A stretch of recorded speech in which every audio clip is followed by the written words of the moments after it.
धुळे महानगरपालिकेमध्ये धर्मपत्नीला नगरपालिकेमध्ये निवडणुकीत उभं करण्यात नसल्याचं भाजप आमदार अनुप अग्रवाल यांनी जाहीर केलंय। पक्षातल्या कार्यकर्त्यांना संधी दिली जाईल असं त्यांनी स्पष्ट केलंय। राज्यात घराणेशाहीचा मुद्दा तापलेला असताना त्यांनी हा निर्णय घेतलाय। वाशिम जिल्ह्यात ग्रामपंचायत निवडणुकांबाबत सध्या संभ्रमाचं वातावरण आहे। जिल्ह्यातल्या 163 ग्रामपंचायतींचा कार्यकाळ येत्या जानेवारीमध्ये संपत चाललाय। मात्र अद्याप ग्रामपंचायत निवडणुकांचा कार्यक्रम जाहीर झाला नाहीये, त्यामुळे संभ्रम निर्माण झालाय। कोल्हापूरच्या हद्दवाढीसाठी महापालिकेसमोर शंखनाद आंदोलन करण्यात आलं। कोल्हापूर महापालिकेच्या निवडणुकीपूर्वी शहराची हद्दवाढ होण्याची अपेक्षा होती, मात्र हद्दवाढ न होता निवडणूक लागल्यानं आंदोलन करण्यात आलं। मालेगावात तरुणानं गळा चिरून आत्महत्या केली, मात्र कुटुंबियांनी ही आत्महत्या नाही तर त्याचा खून असल्याचा आरोप केला। या प्रकाराची सखोल चौकशीची मागणी त्याच्या कुटुंबियांनी केली।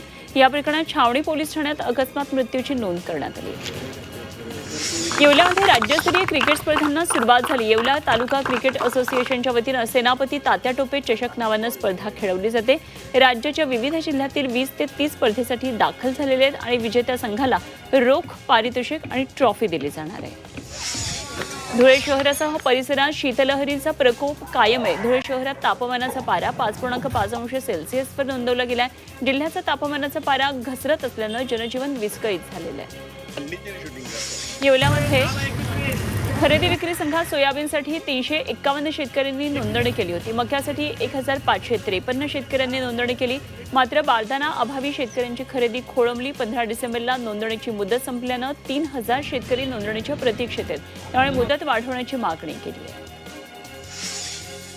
जालन्यामध्ये धुक्यामुळे तुरीची फुलगळ होतीये। तुरीवर अळीचा प्रादुर्भाव होतोय। वाई परिसरामध्ये फवारणीसाठी मजुरांकडून एकरी 400 रुपये मजुरी मागितली जाते आणि औषधांच्या खर्चापेक्षा फवारणीचा खर्च हा अधिक येत असल्याची स्थिती निर्माण झाली आहे। नंदुरबारमध्ये स्ट्रॉबेरीला योग्य दर मिळत नसल्यानं शेतकरी सध्या अडचणीत आहेत। वाहतुकीचा खर्च हा जास्त आहे, मात्र योग्य दर मिळत नाहीये, त्यामुळे स्थानिक पातळीवर बाजारपेठ उपलब्ध करून द्यावी अशी मागणी शेतकऱ्यांनी केली आहे।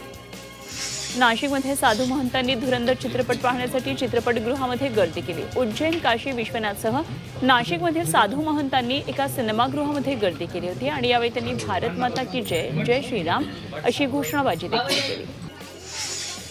गुहागरमध्ये पंचायत समिती बांधकाम विभागाच्या उपअभियंता संजय सळमाखेला लाचलुचपत खात्यानं ताब्यात घेतलं। मुलाच्या ॲडमिशनचे पैसे भरायचे सांगून उपअभियंत्यानं ठेकेदाराकडून आगाऊ पैशांची मागणी केली।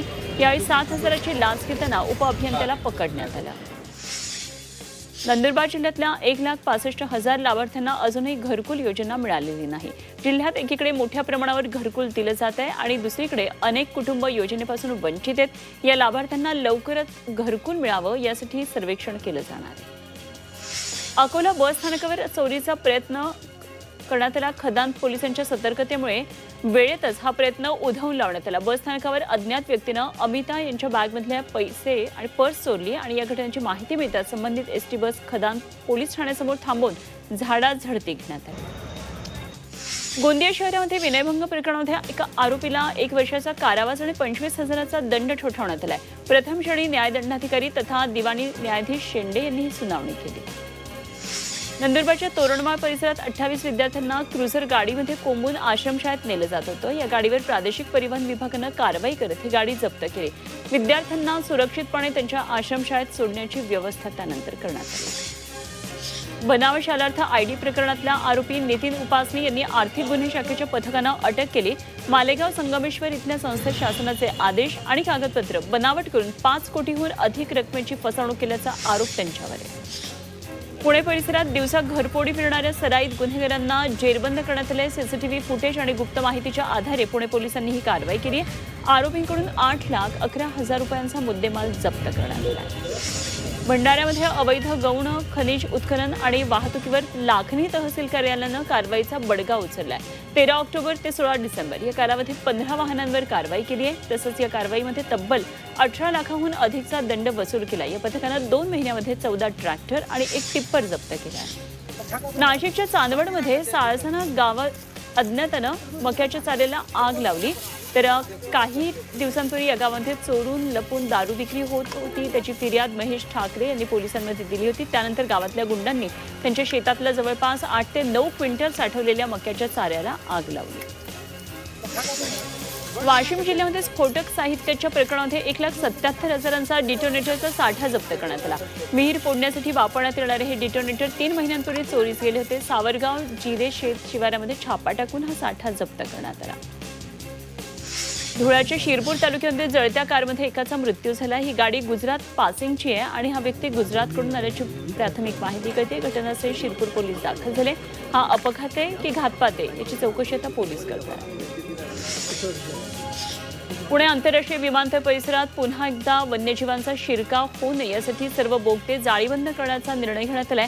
काही दिवसांपूर्वी विमानतळावर पकडण्यात आलेल्या नरबिबट्याच्या घटनेनंतर हवाई दल आणि वन विभागानं सुरक्षा उपाय कडक केले. बोगद्यांचा प्रवेश आणि निर्गमन ठिकाणी लोखंडी जाळी बसवली जाणार आहे. अकोला जिल्ह्यातल्या अकोट ते हिवरखेड या रस्त्याचं काम अत्यंत निकृष्ट दर्जाचं होत असल्याचा आरोप ग्रामस्थांनी केला.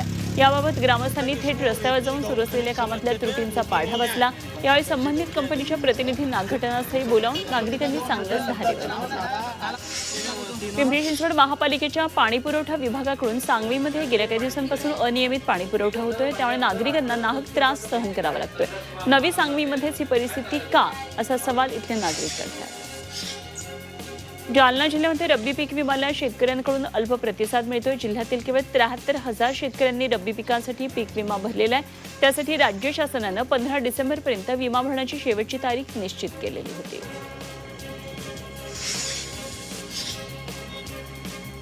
भंडाऱ्यामध्ये वाळूघाट बंद असतानाही जिल्ह्यात सिमेंट रस्त्याचं बांधकाम सुरू आहे. त्यामुळे रस्त्यावर वाळू कुठून येते असा प्रश्न निर्माण झाला आहे. यावरून शासकीय रस्ते बांधकाम करायला कंत्राटदार बिनधास्त वाळू चोरी करून रस्त्याचं बांधकाम करत असल्याचं दिसून आलं. अधिकाऱ्यांना विचारलं असता त्यांनी कुठल्याही कामाची कबुली दिली नाही.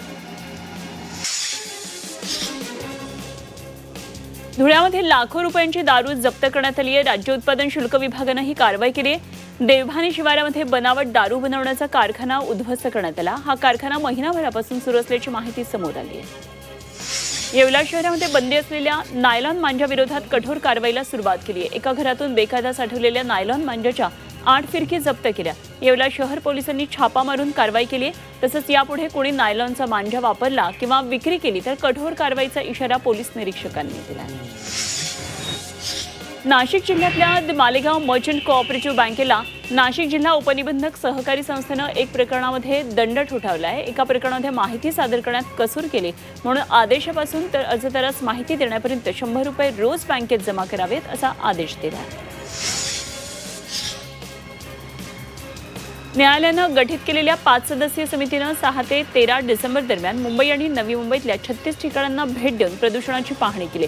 समितीनं हा अहवाल न्यायालयासमोर सादर केला. यानंतर न्यायालयानं याबाबत उपाययोजना सुचवण्याचे आदेश दिले. मुंबईच्या मानखुर्द परिसरामध्ये एका चाळीत गॅस सिलेंडरचा स्फोट झाला. स्फोटामुळे छताचा काही भाग कोसळला. 2 जण जखमी झाले. स्थानिकांनी तातडीनं जखमींना उपचारासाठी सायन रुग्णालयात दाखल केलं.